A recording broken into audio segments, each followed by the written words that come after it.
reliable as ever. Powered by Friends and Family Credit Union. It's time to bring a friend into the family. On News Talk 1480 WHBC. The Kenny and JT Show. Powered by Roosters. A fun, casual joint. Sweet, that's a thing of beauty. The neon lights are bright on Broadway. The radio voice of your Cleveland Cavaliers joining us once again here on the Kenny and JT Show. Tim Alcorn, how are you, Toots? Doing well, guys. How are you today? We were great when the show started, and then we got some news about Evan Mobley about an hour and a half into the show. Just when this team looks like it's getting rolling, Tim Alcorn. Last night, their fourth win in a row. Evan Mobley with a calf strain. Did you see this happen in the game as you were calling it last night? No, as I got the press release the same time you did, because the Cavs just had a film session today. There wasn't any practice or media availability. So the press release went out, and I was just as surprised as I'm sure you guys were. That's really disappointing news, because 1 to 3 weeks, and you always err on the side of caution with a calf strain. So they won't rush him back. And as you said, the Cavs finding their groove, and I thought Evan Mobley the past couple of weeks had really played well. Such a tough story. And you want to talk about somebody getting their groove. Talk a little bit about Donovan Mitchell. I mean, spotted going off for 45 last night on the heels of a 36-point outing. You know, JT, I did a speaking engagement earlier today, and I was telling those folks that, man, even if you're not a Cavs fan, if you just love the game of basketball, watch Donovan Mitchell, because he is doing things at such an elite level, beyond all-star. He's playing at an MVP level. These last 3 games and over the course of the season, he has put up performances that are breathtaking. And it's not just the points, the 45-point eruption last night, but he's getting everybody else involved. It's the high assist numbers. So, yeah, I'm going to score and I'm going to carry the team, but I'm also going to get other guys involved. And I think that's why the Cavaliers have taken this big step. I mean, when he does score, though, it's like it's a little different Donovan to me. It's not settling for threes or bad shots. I mean, he's just in attack mode, isn't he? Yeah, and I think Kenny talked about that last night after the game, meaning Kenny Atkinson. Maybe Kenny Rhoda did too. But he's not forcing up bad threes. There's been a lot of times you'll see where Donovan's just in a tough spot, and so he forces up a bad shot, and he'll readily admit to that. He owns up to things like that. But lately, he's distributing the basketball. I mentioned the high assist numbers and getting other guys involved, and I think that's been critical, because now not only does the defense obviously have to come out and defend Donovan Mitchell, but they realize he'll give it up, and he'll put other guys in position to score. The radio voice of your Cleveland Cavaliers, Tim Alcorn, joining us here on the Kenny and JT Show. Cavaliers winners of 4 in a row. 6 of their last 7 just seem to be getting into that groove at 20-20, number 5 in the East, only 2 games out of number 2 in the East. Timmy, what switch was flipped? What's changed where they've won 6 of their last 7 and are 8 games over 500? You know, Kenny, I know it's going to sound strange, but I think the horrible loss to Utah really woke the team up, because after that, they went on the road for 2 games in Philly. And to me, that's where the season kind of turned around. I know they had the bad loss to OKC after that, but I'm willing to live with that one, because OKC chance, and I think the guys just looked in the mirror and said enough, and go to Philly, win 2. Again, they lose to OKC, but now they've ripped off 4 straight since then. And I just think they found an inner resolve. Kenny certainly has gone to a more defensive lineup approach with Dean Wade now coming back.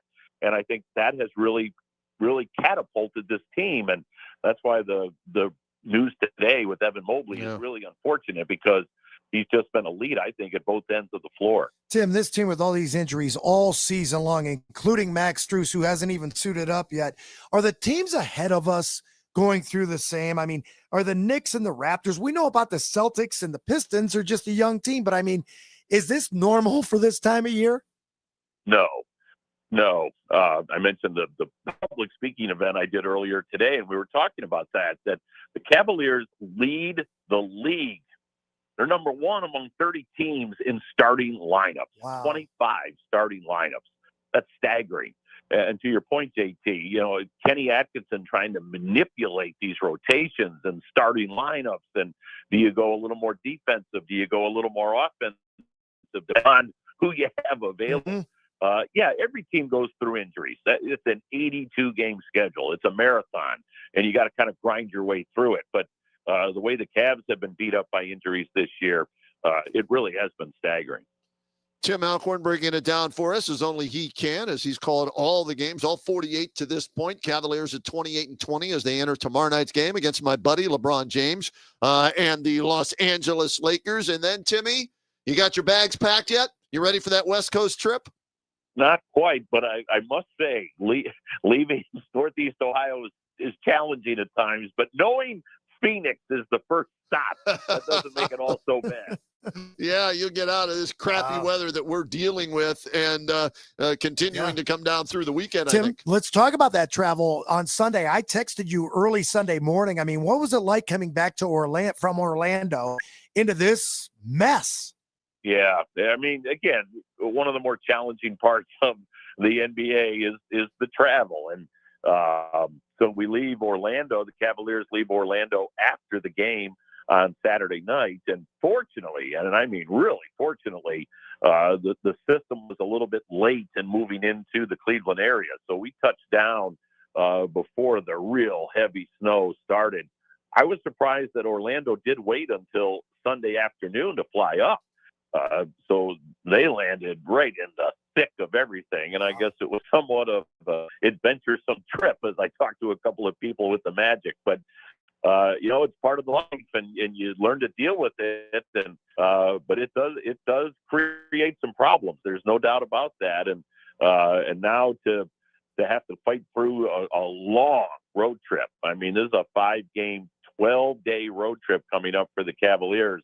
It'll test their mettle. There's no doubt. All right, before we talk more injuries in basketball, I got to get into this road trip thing. I've never traveled for a 5-game, 8, 9-day road. How the hell do you pack for something like that, Tim? Now, give our listeners an idea what the radio voice has to take with him on a trip like that. Well, the first thing I do is I count the number. Okay. We've got 5 games. So I kind of plan an outfit. Some dress slacks and a dress shirt or golf shirt or whatever. As I put that aside, then you get into the essentials. Do I need to describe any further what the essentials are? How many do you take? Come on, be honest with us. 12-day trip, you better pack 14. Then, you'll have some off days, and so you pack some sweats and T-shirts, but you'd also know you're going to have different climates.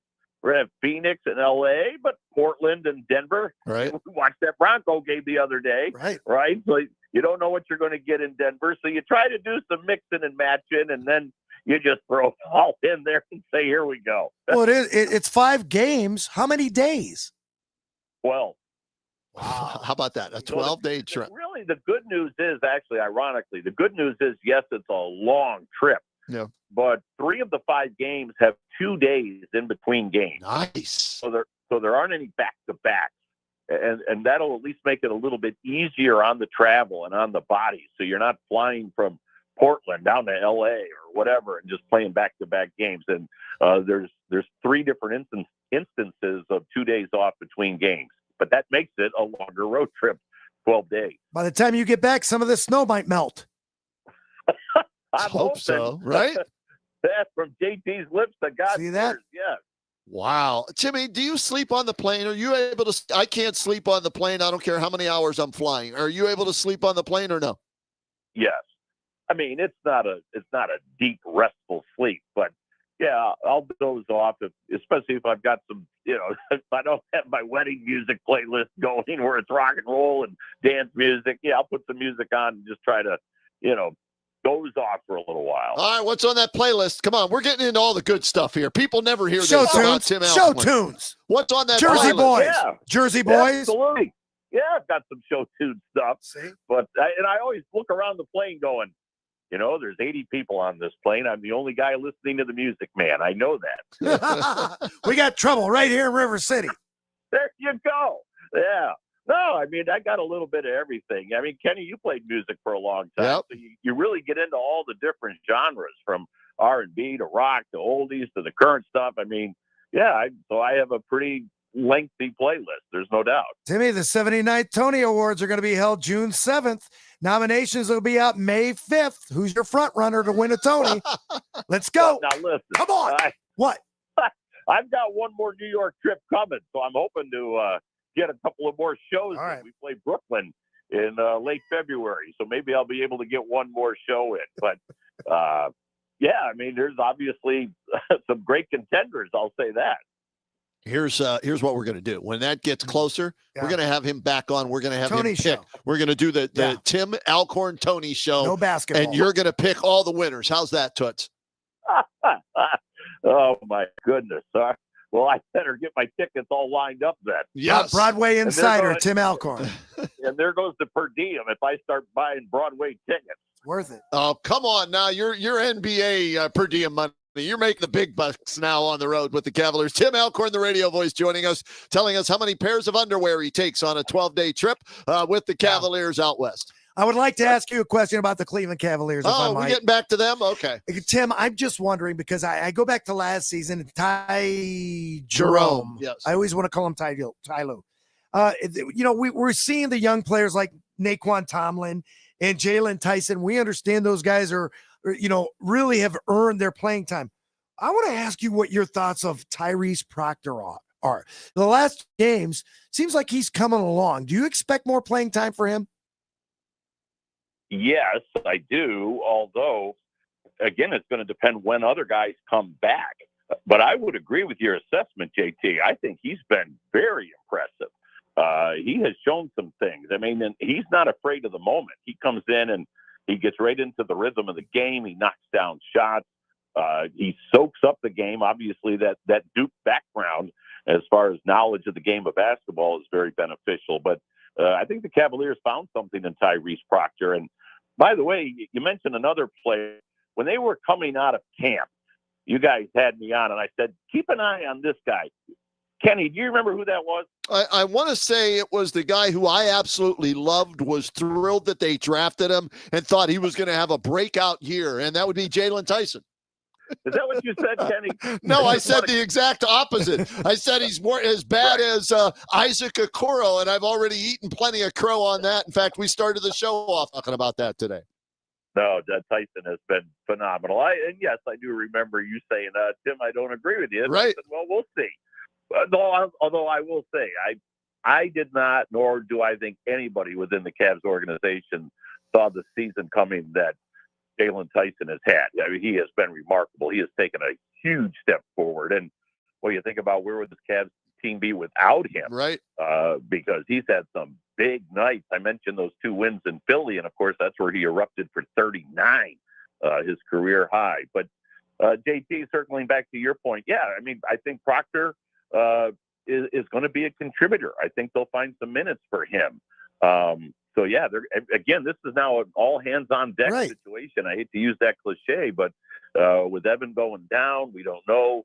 So far as the timeline still for Max Strus, DG, he's going to be reevaluated here shortly. That doesn't mean he's going to be back on the floor shortly. So Kenny's going to have to continue to manipulate that lineup in those rotations. It's got to be tough on Kenny Atkinson on a nightly basis. You said how many lineups? 25? Yes, starting lineups, yes.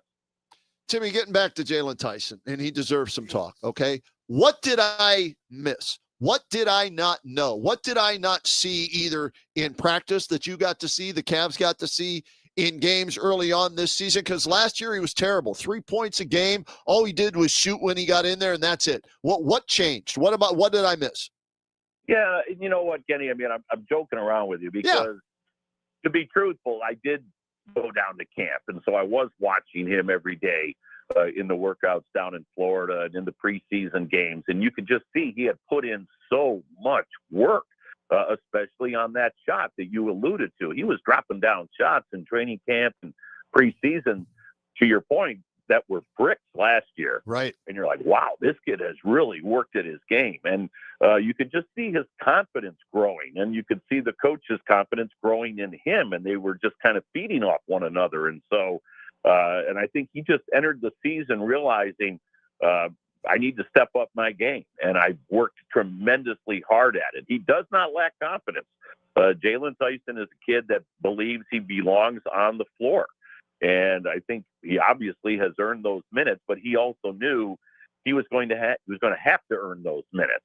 And I think that's what he did. He just worked so hard at his game. And again, I had, the privilege of seeing that in camp and in practices that you could just sense. I remember saying the same thing last year about Ty Jerome, watching him in camp going, wow, this guy only played 2 games the year before. So you take advantage of it. See something. Yeah, you could just see something was building. And obviously, all the credit goes to Jalen Tyson because he really has become an indispensable part of this team's rotation. Kenny, Tyson's rookie year, he goes from 9.5 minutes per game to almost 30 minutes a game. Yeah, and from 3 points to about 13 points a game now, too. And Timmy, along the lines of injuries, they were upgraded before yesterday's game. What do we know before tomorrow's game against the Lakers with DeAndre Hunter and Sam Merrill? Any new news on those guys?